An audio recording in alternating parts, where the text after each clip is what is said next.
અને આવનારા વરસાદ સુધીમાં એ ચોમાસું આવે એના પહેલા આખા દેશમાં 1 કરોડનું ટાર્ગેટ પૂર્ણ કરવાનું નક્કી કર્યું છે. માનનીય પ્રધાનમંત્રી મોદી સાહેબે મનરેગામાંથી પણ અલગ અલગ જિલ્લા કલેક્ટરશ્રીઓને જે ફંડ પાડ્યું છે એ 32,000 કરોડ રૂપિયા એ જળ સંચય માટે વાપરવાના છે. એના માટે પણ માનનીય પ્રધાનમંત્રી મોદી સાહેબનો ખૂબ ખૂબ આપણે આભાર વ્યક્ત કરીએ છીએ કે એની જરૂરિયાતને સમજીને જળ સંચય આવશ્યકતા છે. નદીમાં પાણી વહી જાય એના પહેલા અને જમીનમાં ઉતારી દઈએ, પાણીનું લેવલ ઊંચું આવે, આપણી જરૂરિયાત સંતોષાય. અને જ્યાં ચોમાસામાં પાણી ભરાતા હતા, એક વરસાદ પડે 4-4, 5-5 દિવસ સુધી પાણીનો ભરાવો થાય. આ વખતે તમે જોયું હશે એક પણ જગ્યાએ પાણીનો ભરાવો નહીં થયો. દરેક પણ જગ્યાએ જ્યાં પાણી ભરાતા હતા ત્યાં રેન વોટર હાર્વેસ્ટિંગ કરવામાં આવ્યું.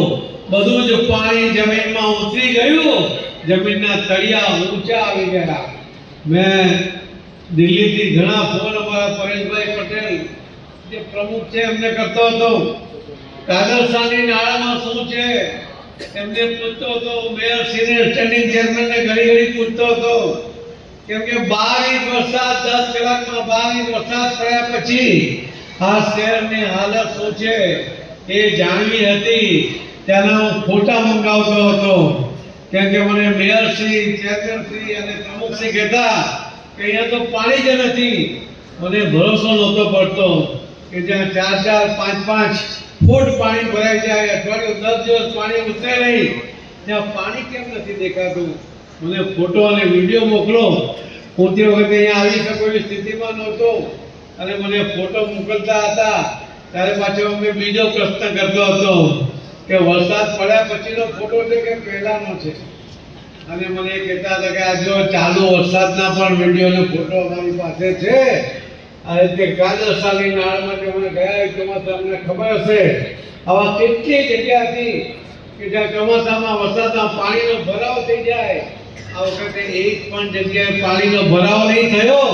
એ માનનીય પ્રધાનમંત્રી મોદી સાહેબે બતાવેલા રસ્તા પર ચાલ્યા એના કારણે આખા દેશમાં, ઇવન દિલ્હીમાં પણ, દિલ્હીના જે વાઇસ ચેરમેન છે એમને કુલદીપ ચહલને માનનીય પ્રધાનમંત્રી મોદી સાહેબે કહ્યું કે જાઓ સુરતની વિઝિટ કરો. એ સુરત આવ્યા અને ત્યાર પછી દિલ્હીમાં પણ એમણે કામ કર્યું. ત્યાં પણ પાણીનો ભરાવો બંધ થઈ ગયો. લોકોને મુશ્કેલીમાંથી એક બહાર આવી. આપણે મારી આ બધાને પણ વિનંતી છે કે તમારા ઘરનું પાણી એ જમીનમાં ઉતારવા માટેના પ્રયત્ન કરો. મહાનગરપાલિકામાં તમારી સોસાયટી નોંધાવી દો. 100 રૂપિયા લાગશે. બાકીની વ્યવસ્થા મહાનગરપાલિકા પોતે કરે છે. તમારા એપાર્ટમેન્ટમાં હોય, બિલ્ડિંગો હોય, એ બધું જ પાણી જમીનમાં ઉતરી જાય. એના કારણે તમારું પાણીની ક્વોલિટી સુધરી જશે અને પાણીના લેવલ પણ ઊંચા આવી જશે. અમે આ વખતે પણ 50 કરોડ રૂપિયાના ઇનામો આખા દેશમાં આપ્યા.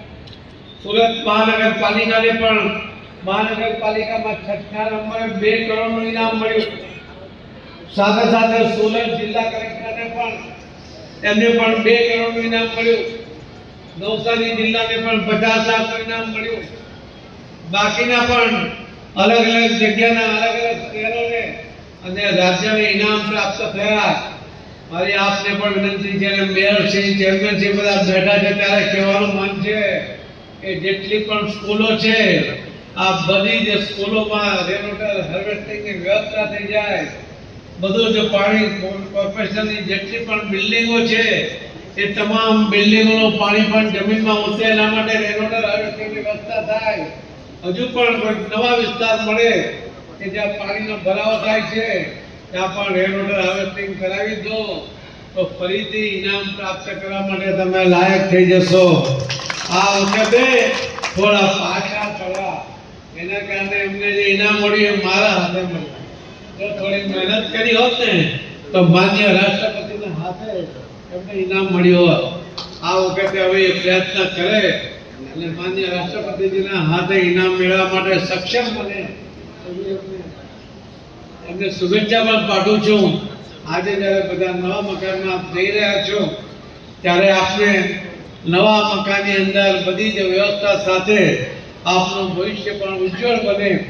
આપની બાકીની પણ ઈચ્છાઓ, મકાનની ઈચ્છા તો આજે પૂરી થાય છે પણ બાકીની પણ ઈચ્છાઓ પૂર્ણ થઈ જાય એવી શુભેચ્છા સાથે મહાનગરપાલિકાના પદાધિકારી, અધિકારી, કર્મચારીઓને એમના આભાર સાથે કે આવા સરસ ક્વોલિટીના મકાનો તમે બનાવીને આપી રહ્યા છો.